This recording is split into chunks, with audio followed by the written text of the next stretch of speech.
Saludos y bienvenidos a este programa de Radio Solidaria, Tertulia de Amigos. Mi nombre es Adolfo Mazariegos y pues no estoy solo. Carlos, bienvenido. ¿Qué tal, Adolfo? Un placer. Pues muy bien, la verdad es que muy bien y contento de que pues estamos una vez más aquí en la Tertulia de Amigos con temas interesantes, dándole seguimiento al tema anterior, ¿verdad? Que estábamos hablando de las iglesias y seguimos con las iglesias. Sí, el tema es así.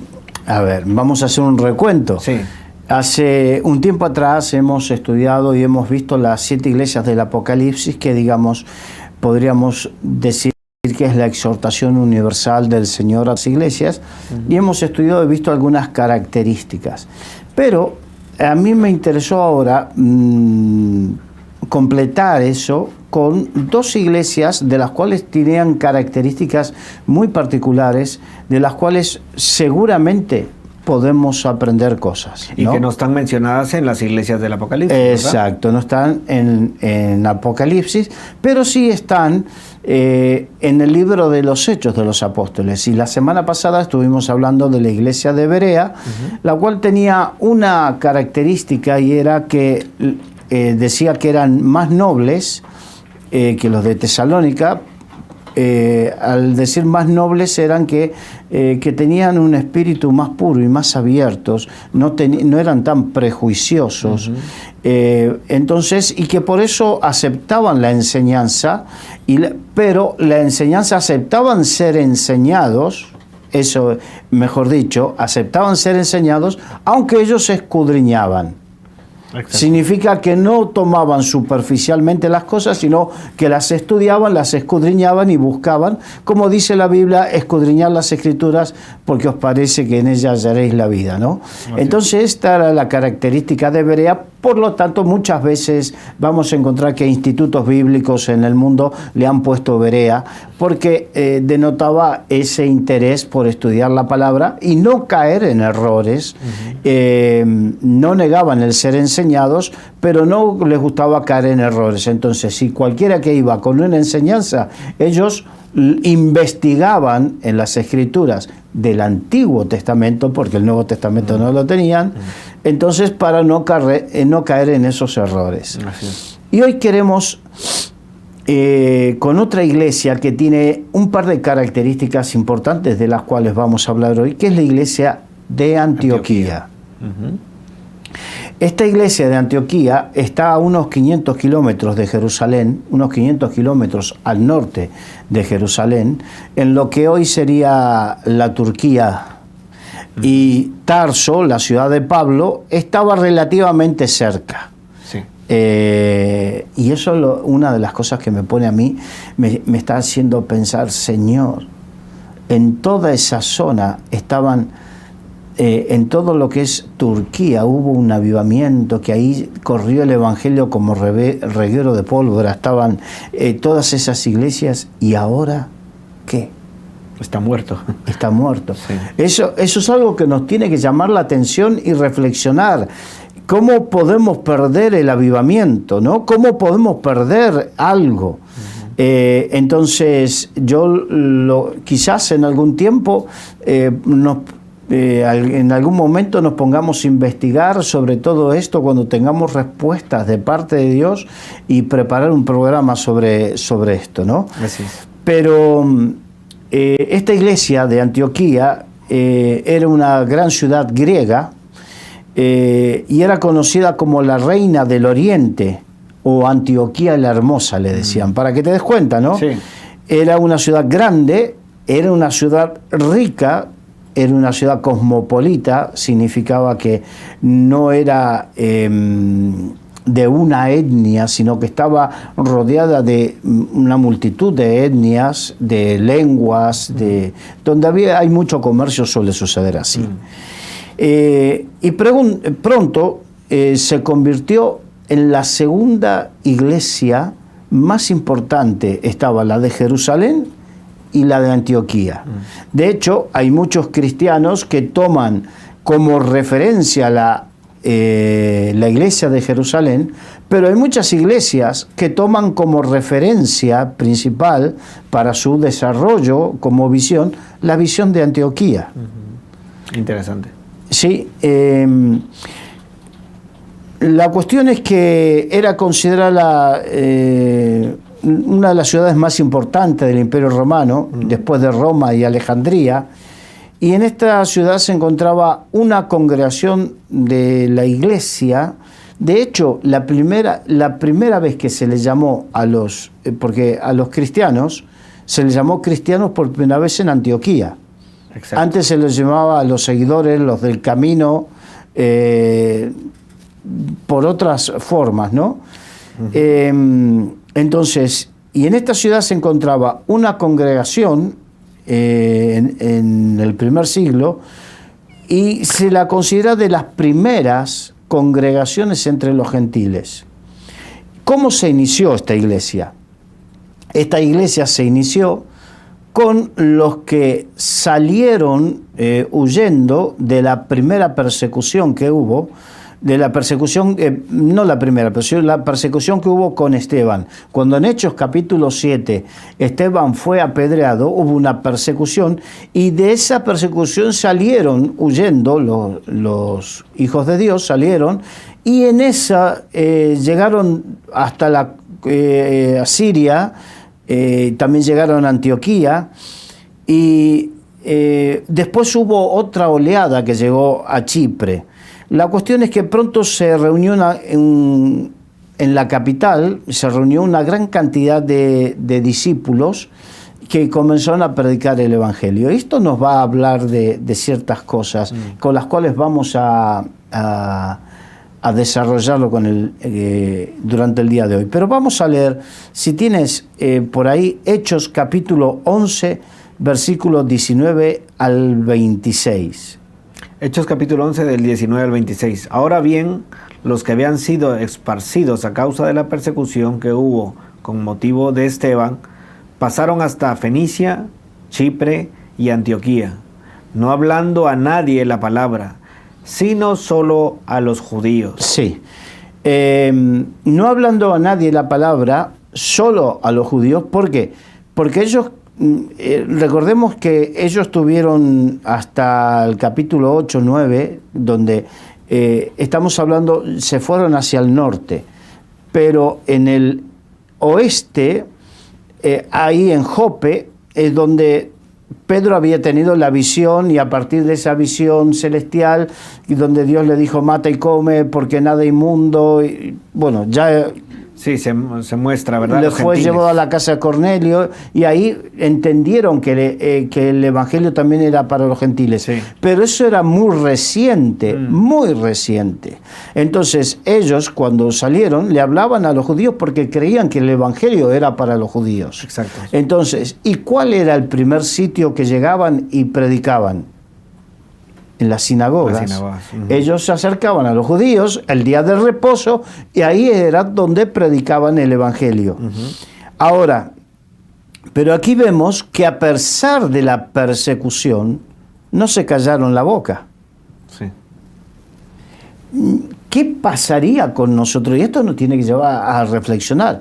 ¿Qué pasaría con nosotros si... Porque yo conozco en más de 30 años en el Evangelio, he conocido mucha gente que cuando tiene una prueba, una dificultad, enseguida ya dejan de congregarse, dejan de servir al Señor, dejan ante cualquier dificultad. Pero aquí la persecución llega al momento que te apedreaban, te iba la vida.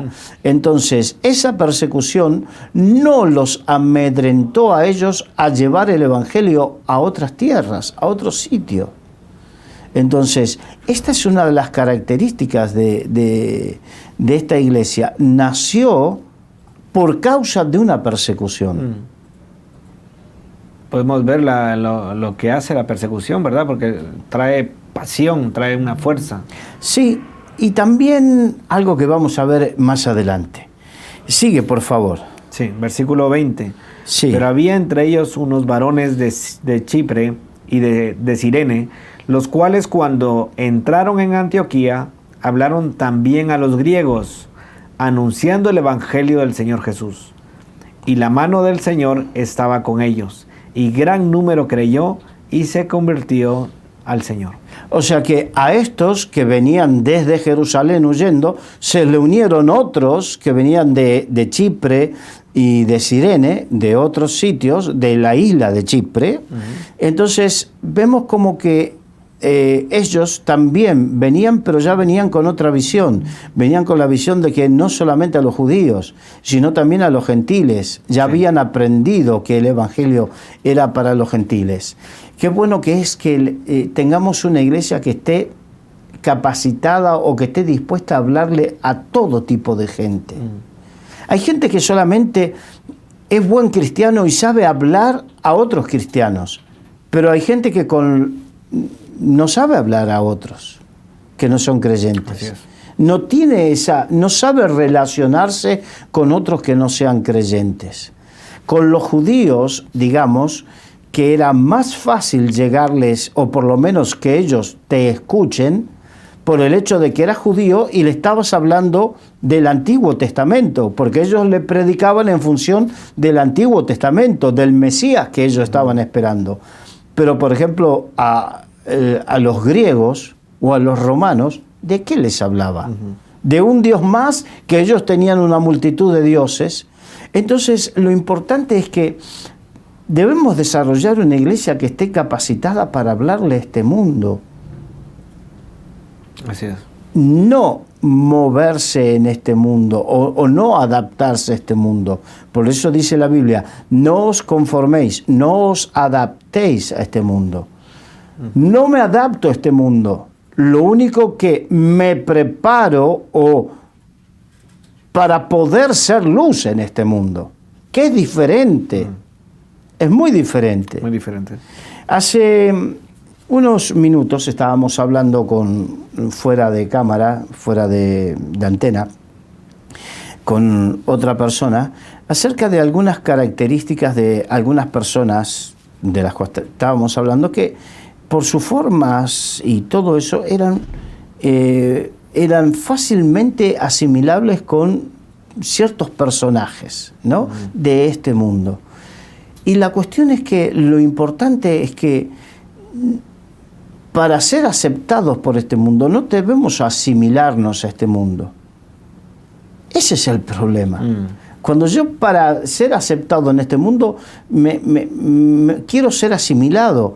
Y al contrario, no os conforméis, no adoptéis, no te asimiles a este mundo, sino que renovaos por el espíritu de vuestra mente. Entonces debemos renovar nuestra mente y nuestro corazón para que este mundo reciba luz. Sí. Porque si yo me asemejo a este mundo, la luz que hay en mí es tiniebla, claro, porque este mundo está en tinieblas. Entonces, la iglesia de Antioquía nació con gente que tenía luz, tanto para los judíos como para los gentiles. Y debemos aprender eso, debemos aprender a predicarles a unos y a predicarles a otros, porque hoy hay quienes abren iglesias o hay quienes crecen en iglesias con creyentes de otros lados, porque le hablas el idioma de la iglesia, pero no sabes ganar almas. La Biblia dice: el que gana almas es sabio. Y debemos tener y formar congregaciones con un espíritu de sabiduría para ganar almas, y gracia y amor de Dios para ganar almas. Así es. Mira, y la otra parte del final del versículo me llama la atención. Dice: y la mano del Señor estaba con ellos, y gran número creyó y se convirtió al Señor. Porque la mano del Señor estaba con ellos. La mano del Señor no está con los cobardes. La mano del Señor está con los valientes.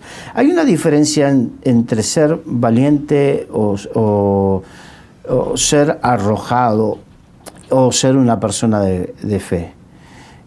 Hay muchos que presumen de fe y se lanzan, son lanzados. Y si somos lanzados a lo que Dios nos llamó, Dios no está obligado a respaldarte. Ahora, si tú te lanzas a aquello a lo que sí Dios te llamó, la mano de Dios te va a responder. Y en Marcos 16, Dios había dicho: por el Señor resucitado les había dicho a la iglesia, les había dicho dos cosas: que esperen para ser investidos con poder de lo alto. Y una vez que se hayan investido con el poder de lo alto, ¿qué es lo que les había dicho? Serán enviados. Que iban a ir por todo el mundo y predicar el Evangelio. Entonces, ¿pero qué pasó? La iglesia en general no cumplió eso, sino que se quedaron en Jerusalén. Ahí vino la persecución. Dios tuvo que poner una persecución o permitir una persecución. Muchos preguntarán, ¿pero por qué Dios permite ciertas cosas? Es que si no, no cumplimos la voluntad de Dios. Si no, no cumplimos, solemos o tendemos a quedarnos en la parte más cómoda. ¿Sí o no? Sí, somos cómodos por naturaleza. La naturaleza, tú lo has dicho también, por naturaleza somos cómodos y tendemos a acomodarnos. Y la comodidad provocó que la iglesia primitiva se haya quedado en Jerusalén, olvidándose de la gran comisión. Sí. Pero aquellos que una vez salieron a cumplir con la gran comisión, la mano de Dios les respondió. Claramente. La mano de Dios estaba con ellos. La Biblia dice, desde los tiempos de Juan el Bautista, el reino de los cielos sufre violencia y los violentos lo arrebatan. Habla de una violencia espiritual que la ejercen los valientes. Y la mano de Dios está con los valientes que quieren ejercer esa violencia espiritual. Así que lo que Dios nos está mostrando ahora en este tiempo es: si Dios te llamó, no seas cobarde. Si Dios no te llamó, no te lances por ti mismo. Pero si Dios te está llamando y Dios te hace ese llamado a dejar todo e ir y predicar el Evangelio, ¿qué estás esperando? ¿Qué estás esperando? Aquí dice que la buena mano de Dios estuvo con ellos. Hay quienes, para entender esto, tendrán que perder su trabajo. Hay quienes, para entender esto, tendrán que tener conflictos en su familia. Hay quienes en América Latina, en nuestra Latinoamérica, de iglesias, tú vienes de un país donde hay varias iglesias enormes. Sí. Pero ¿cuántos misioneros se envían? Pues no sabría decirte, pero muchos no creo. No crees. En Argentina, que se habla, yo crecí en Argentina. No soy argentino de nacimiento, pero crecí en Argentina. Y en Argentina se hablaba de que en los 80 y en los 90 de un avivamiento en Argentina donde explotaban las iglesias, se llenaban de gente, milagros. Yo he visto milagros. Yo he estado en una iglesia donde era un cine con 1.800 butacas, 1.800 butacas, y a pasar 18.000 personas en un día, 10 cultos llenos, hacer 10 cultos llenos y milagros. He visto que la gente hacía una fila de cuatro filas dando vuelta a toda la manzana, casi tocándose con la cola, y los medios de comunicación, ¿qué está pasando aquí? Y lo que estaba pasando, no había ni convocatorias, lo que convocaba era el Espíritu Santo de Dios, y había milagros y manifestación del poder de Dios, y la gente se convertía por el poder de Dios, por la manifestación del poder de Dios. Se puede ver el respaldo de Dios ahí, ¿verdad? Se veía el respaldo de Dios. Pero así como esa iglesia, muchas surgieron, pero no se enviaban misioneros. Se abrían anexos, sí, pero no se enviaban misioneros. Muy pocos. Entonces, y eso sucedió en toda América Latina. Mega iglesias. En Colombia, que hay en Bogotá, hay varias mega iglesias por todos lados. Entonces, Dios tiene que permitir ciertas crisis para que o por una o por otro motivo tú tengas que salir.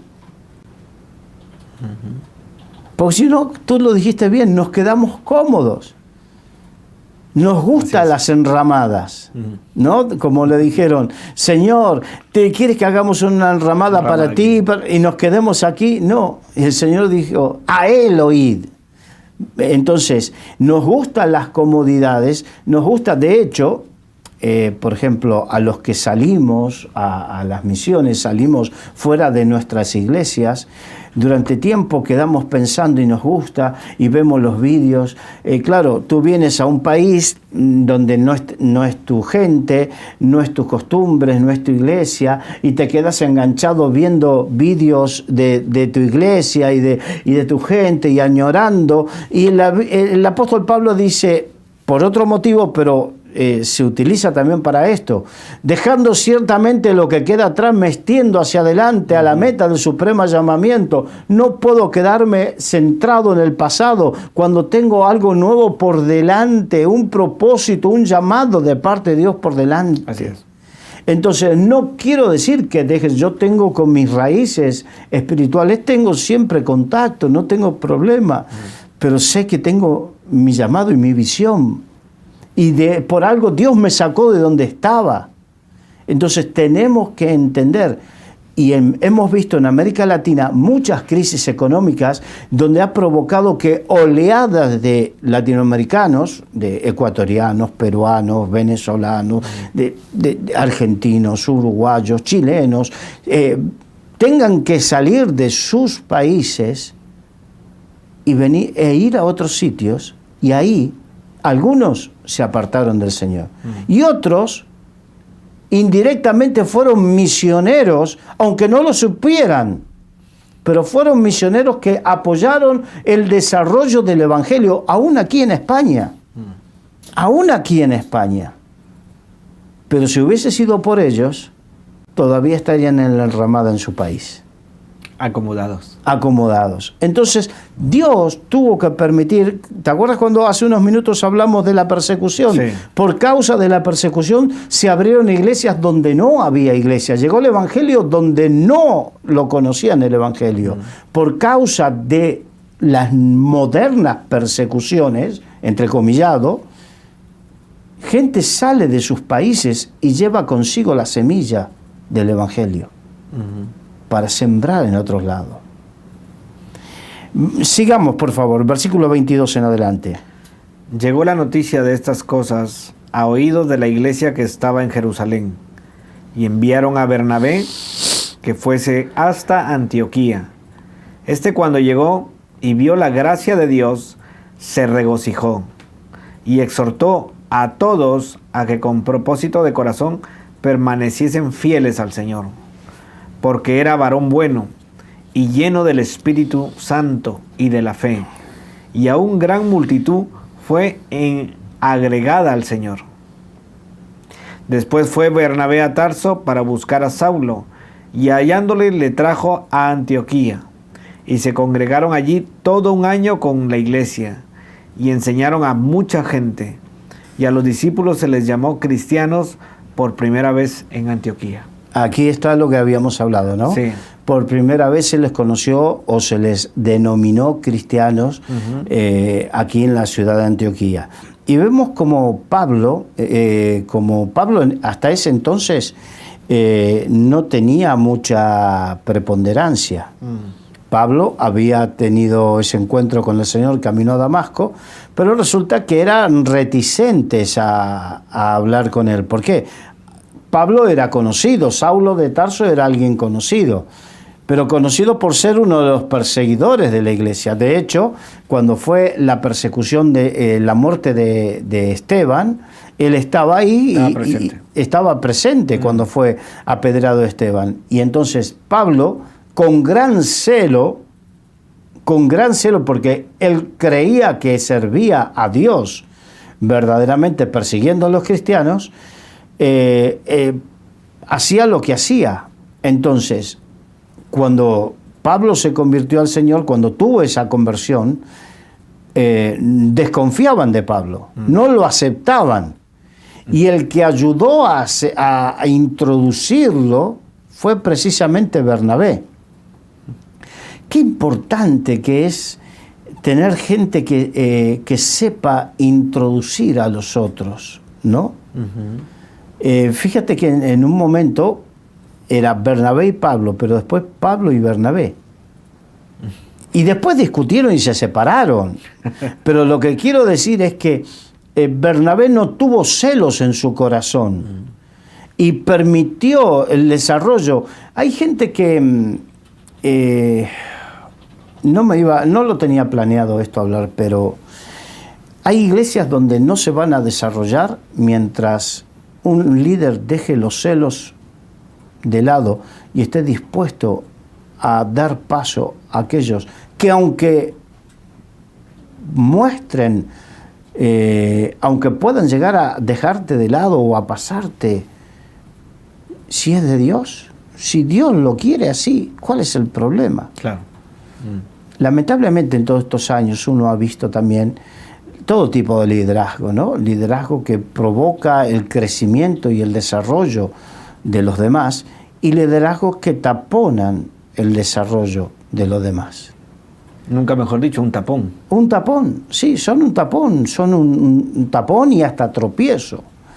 Entonces, recordemos, tú quieres que tu iglesia se desarrolle, no se va a desarrollar por ti, porque en ti aglutines y todos los dones y todos los talentos, aglutines todos los ministerios, no. Tu iglesia se va a desarrollar en la medida que seas capaz de reconocer en otros dones y talentos y permitir que se vayan a desarrollar. Que se equivocarán, lo harán. Que tendrás que corregirlos, por supuesto, obvio. Nadie nació sabiendo, todos tenemos que ser corregidos, encausados, pero no seas tapón. Claro. Porque en la medida que tú seas tapón para otros, Dios no te enviará más gente. No pienses que Dios te va a enviar gente por el solo hecho de llenarte la iglesia para que tú estés contento. No, Dios te enviará gente en la medida en que tú permitas que sean formados o trabajes para que sean formados y cumplan ellos también el ministerio como tú lo estás cumpliendo. Así es. Esto es algo muy importante. Y vemos como Bernabé trató con Pablo de tal manera que lo fue a buscar a Tarso. Pues muy importante, ¿verdad? Que hayan Bernabés que estén dirigiendo, que estén motivando a otros. ¿Sabes que una de las cosas que a mí me conmovió fue cuando yo por cuestiones personales tuve que estar 3 años en Galicia y determinada gente se ocupó de llamarme, determinada gente se ocupó preocupó por mí. Eso fue lo que me conmovió. Sin embargo, he visto a otros que decían, no, tiene que venir humillado. Humíllate, si en verdad lo valoras, da tú el paso. Llámalo. Llama a tu discípulo que se te fue. Llama a aquel que se rebeló contra ti. Muéstrale el camino, muestra qué haría Jesucristo. O Jesucristo se pondría como muchos que vienen. No, si viene, tiene que venir humillado. No, ¿qué haría Jesucristo? Ponte a pensar. Esta es una reflexión porque a veces, el tapón para que fluya el Espíritu Santo es el que está en la cabeza. Hay un salmo que dice, cuán bueno y delicioso es habitar los hermanos juntos y en armonía. Es como el buen óleo que desciende sobre la cabeza, la barba y hasta el borde de las vestiduras de Aarón. Pero pasa por la cabeza de la iglesia, como el mensaje que Dios le daba a las iglesias del Apocalipsis. Es el ángel de la iglesia. El ángel de la iglesia es la autoridad, el pastor de esa iglesia. Si tú como pastor no muestras el Espíritu de Cristo, ¿cómo pretendes que el Espíritu de Cristo, el perdón, la reconciliación, esté en medio de la congregación si tú no lo ejerces? Si tú con aquel que estuvo contigo y por algún motivo ahora no lo está, no te preocupas en llamarlo. No te preocupas en mostrarle. El padre, el hijo pródigo le había hecho una trastada al padre, se le gastó, le pidió la herencia en vida, le gastó la herencia, la malgastó, hizo lo que quiso, pero el padre estaba allí cada día mirando por el camino, anhelando en su corazón que su hijo regrese. ¿Estamos así? Qué gran responsabilidad la del líder, ¿verdad? La del pastor. Tú dijiste, es una gran responsabilidad. Por eso también Dios defiende a los líderes, Dios defiende a los pastores, pero también le exige más que a los demás. Exacto. Vamos a continuar, por favor.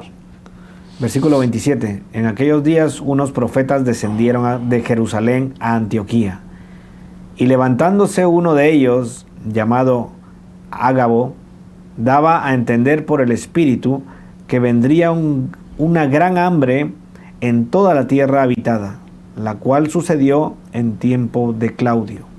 Entonces los discípulos, cada uno conforme a lo que tenía, determinaron enviar socorro a los hermanos que habitaban en Judea, lo cual en efecto hicieron, enviándolo a los ancianos por mano de Bernabé y de Saulo.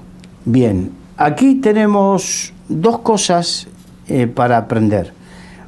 Una, que la relacionaré con algo que veremos más adelante, que es la relación con el espíritu de la profecía.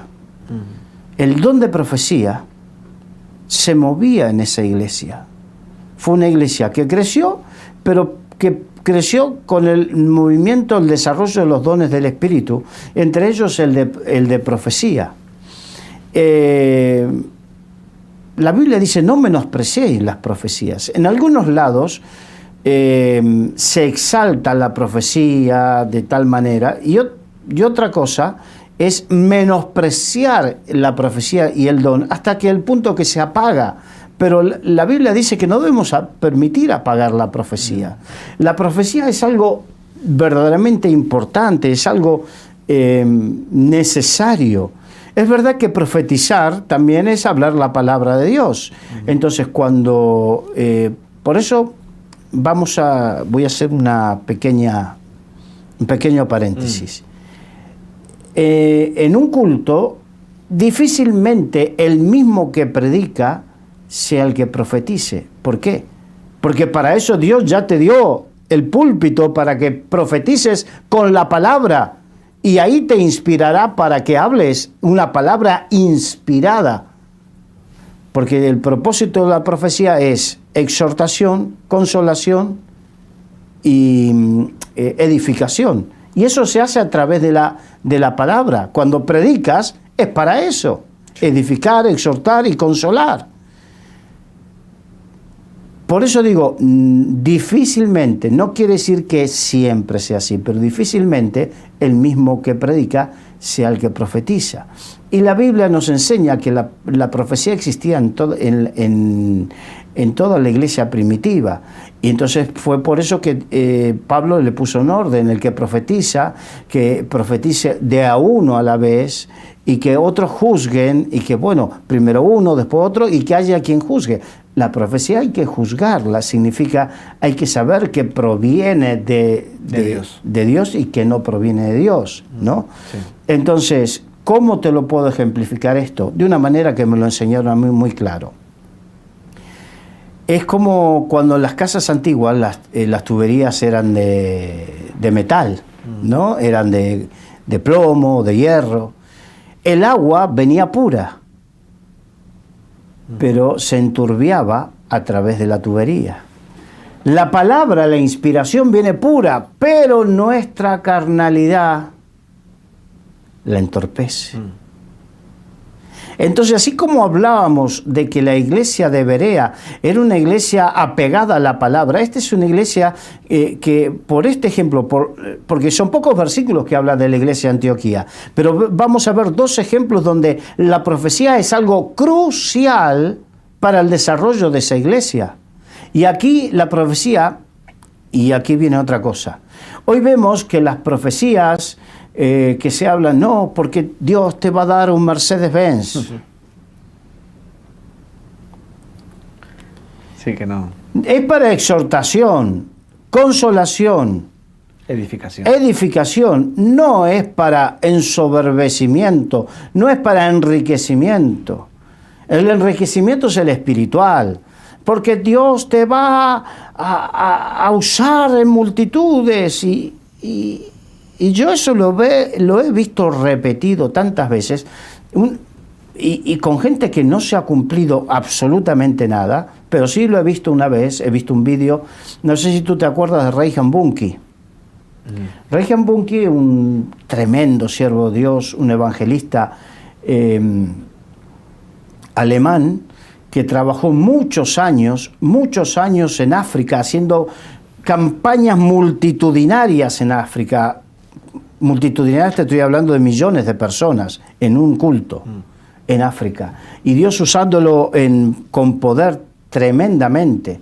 Y este hombre, hace muchos años en Sudáfrica, en una convención, le dieron una profecía donde Dios lo iba a usar con la fuerza de 10.000 hombres, y una profecía tremenda. Pero esa profecía se cumplió, porque verdaderamente venía de parte de Dios. Pero hay veces que se dan profecías con tanta facilidad y con tanta liviandad que no provienen de parte de Dios.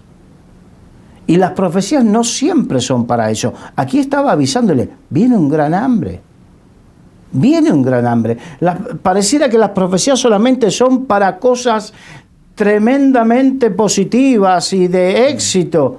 Aquí estaba anunciando que iba a haber una gran hambre. Claro. Debemos valorar y la profecía en su verdadera dimensión y saber que también tiene su importancia verdadera. Vamos a verlo más adelante sobre la profecía. Ahora, lo que vemos es que seguidamente a anunciar que iba a haber una gran hambre, lo que hicieron fue, no tuvieron miedo, no tuvieron temor y acumularon, sino, ¿qué hicieron? Ayudaron. De lo que tenían, hicieron una ofrenda para ayudar a los hermanos más pobres en Jerusalén. ¡Qué importante! Una iglesia dadivosa. Una iglesia dadivosa para con los demás. Una iglesia dadivosa para con el prójimo, para con las necesidades. Que estuvo, en general, como así dijiste que la tendencia que tenemos los seres humanos es a la comodidad, es también a guardar. Si yo sé que vamos a vivir momentos difíciles, guardo, acumulo. Pero la Biblia dice, dad y se os dará, medida buena, remecida, rebosante, apretada en vuestro regazo. La Biblia habla de otra cosa, de confiar en el Señor. Y ellos confiaron en el Señor de tal manera que, sabiendo que les venía un gran hambre, de lo que tenían juntaron y enviaron para otros. No había temor. No había egoísmo. Qué interesante, ¿verdad? Es una característica de una iglesia sana, realmente. Exacto. Qué bien que lo has definido. Una característica de una iglesia sana. Una iglesia sana es una iglesia dadivosa, que sabe dar. Así es. Vamos a Hechos capítulo 13, versículo 1 al 3. Hechos capítulo 13, del 1 al 3. Había entonces en la iglesia que estaba en Antioquía profetas y maestros: Bernabé, Simón, el que se llamaba Níger, Lucio de Cirene, Manaén, el que se había criado junto con Herodes el tetrarca, y Saulo. Ministrando estos al Señor y ayunando, dijo el Espíritu Santo: apartadme a Bernabé y a Saulo para la obra a que los he llamado. Entonces, habiendo ayunado y orado, les impusieron las manos y los despidieron. Bien, aquí también podemos hablar de dos cosas. O tres. Vemos como en los ministerios, entre ellos se complementaban, ¿no? No competían.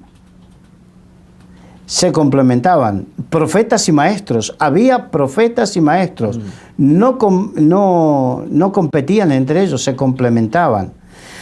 Ese es el primero. El segundo, otra vez la profecía. Una iglesia que se desarrolla firme y no haya profecía donde Dios le hable a gente para salir a la obra.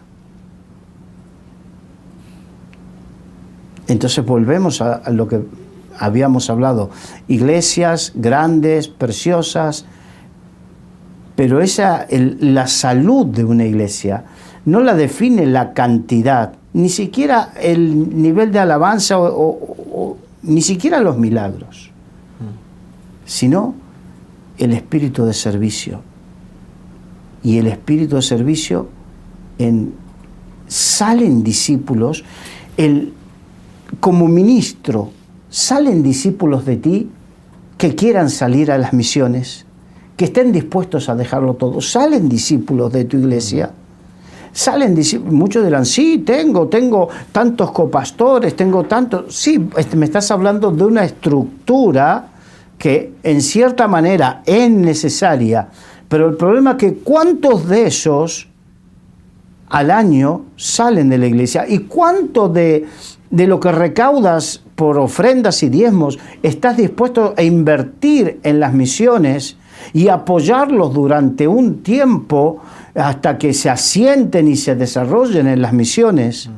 Porque las misiones exigen recursos de dos tipos: recursos humanos, que implica dejar gente que está al lado tuyo y que sean enviadas, porque hay algunos que sienten en su espíritu de ir a las misiones, pero no tienen el respaldo de su denominación, no tienen el respaldo de su pastor, de sus autoridades. De sus autoridades. Y otros dicen, sí, vete. Y no le dan ni para el pasaje, no le dan ni para pipas, como se dice aquí en España, ¿no? Entonces, una cosa es que si no tienes los recursos, bueno, Dios abrirá recursos, pero si Dios te da suficientes recursos en la congregación y tú no distraes de esos recursos o redireccionas, mejor dicho, de esos recursos para la obra misionera, para respaldar a tus misioneros, algo no anda bien. Sí. Algo no anda bien. Eso es lo que podemos aprender de la iglesia de Antioquía.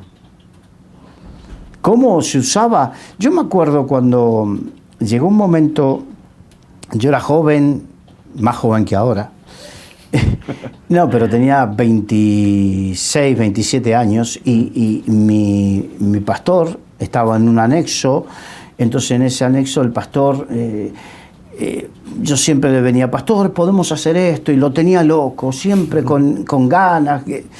Y entonces llegó un momento que el pastor fue al presbiterio a decirle, mira, me pasa con este hermano esto. Se dio cuenta que él no tenía más campo para darme a mí para desarrollar. Entonces, humildemente reconoció eso y fue al presbiterio. El presbiterio justo había una necesidad en otro sitio de un evangelista, porque había una carpa con todo el equipamiento y todo lo necesario para hacer campañas evangelísticas con el propósito de abrir iglesias, y se juntó una necesidad con un problema, entre comillas. Y cuando lo presentó al presbiterio, ahí salió la solución. Era algo de parte de Dios. Pero hay gente que dice, no, tú estás conmigo, me tienes que servir. Y a veces no es así. Di este ejemplo para que nos demos cuenta que podemos taponar, ahogar un ministerio. Y se te puede ir a otro sitio. Y es porque quizás tú no tienes o no has desarrollado o no tienes o Dios tiene otros planes y estás dispuesto a apoyarlos. Entonces, yo me acuerdo que hasta cambié de país porque era en otro país donde surgió todo esto, pero es como que necesitamos esa libertad en el espíritu y entender lo que significa la obra misionera y significa el respaldo. Cuando tú te decidas a respaldar la obra misionera económicamente y con discípulos, lo que uno da, lo que uno siembra, cosecha. Principio. Así es. Principio bíblico. La siembra y la cosecha, ¿verdad? Exacto. Y entonces, habiendo orado y ayunado, les impusieron las manos y los despidieron. Por eso se habla de la iglesia de Antioquía como la iglesia, ¿cómo te puedo decir? La iglesia misionera. Y debemos entender que Dios pone misioneros en cada sitio, en cada iglesia. Hay algunos que serán misioneros, lo que llamó en su momento misioneros transculturales, que van de una cultura a otra. Por ejemplo, tú y yo vinimos de nuestros países de habla hispana a España, no tenemos mayor problema cultural con eso. El mayor problema es que, por ejemplo, capaz que tú estarás extrañando tus comidas típicas y no más, sí. Pero no hay mayores problemas culturales. Pero hay otros que sí tienen la misión transcultural, que son llamados a otras culturas, con otros idiomas, con otras formas, con otras cosas. Entonces, tenemos que estar dispuestos y tener el corazón dispuesto a tener una iglesia misionera. La iglesia misionera implica perder discípulos, entre comillas, perder. Porque lo que se siembra no se pierde. Pero dejar de tener discípulos, quitarte el brazo derecho, y a veces el brazo derecho y el brazo izquierdo, y comenzar de nuevo. Porque ese es el tema. Claro. Tú dejas a uno y tienes que comenzar de nuevo a discipular. Pero cuando eso sucede, te puedo asegurar que los discípulos que vienen, son Dios que te envía a los discípulos. Ahora, si tú no los discipulas y no los preparas para la obra misionera y los dejas salir conforme al llamado que vas teniendo, conforme a la palabra de Dios que va viendo, no esperes que Dios te dé más. Exacto. Y si no salen, recordemos que Dios tuvo que permitir persecuciones. No sea cosa que para que salgan de tu iglesia, Dios tiene que permitir conflictos. ¿No será mejor, antes de que Dios permita un conflicto, dejar de ser testarudos, cabezones y ser sensibles a la voz de Dios? Ahí la voz de Dios muestra que los de Antioquía, la iglesia de Antioquía, era sensible a la voz de Dios. Así es. Era sensible. Escuchar la voz de Dios. La tiene que escuchar el que tiene el llamado y aquellos que están velando sobre el desarrollo ministerial de ellos. Las autoridades. Las autoridades. Y la otra parte, que aunque sea recurrente, tengo que decirlo, el apoyo económico. Porque sería vergonzoso que tu iglesia esté con todos los aparatos, pantallas de las últimas, micrófonos, equipos, un local espléndido, que tengas de lo mejor, esos, como les gusta ahora a algunos pastores, esos micrófonos diadema. Yo no los que cuestan su buena pasta, no digo que sí ni que no. Si los puedes, si Dios te permite, gloria a Dios. Si es necesario para la obra, gloria a Dios. Ahora, que te permitas todo eso y no seas capaz de distraer, de redistribuir de lo que Dios te permite tener para la obra misionera, y tienes un misionero por ahí y no le das el más mínimo de los apoyos, ni siquiera lo llamas por teléfono, ni siquiera, eso es triste. Y eso son cosas que no es así. No debería ser así. Así es. Pues qué ejemplo el de la iglesia de Antioquía, ¿verdad? Porque ellos nos demostraron pues que apoyaban a sus misioneros, estaban dándose por ellos. Sí, apoyaban a sus misioneros, pero también apoyaban a otra iglesia.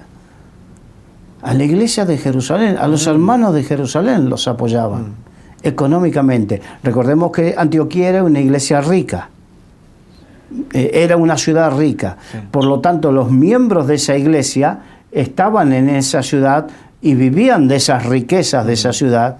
Entonces, seguramente estaban en condiciones. Aparte vemos que alguien que estaba junto al tetrarca, el tetrarca era el que gobernaba la autoridad política, entonces había gente de cierta influencia, de cierta capacidad.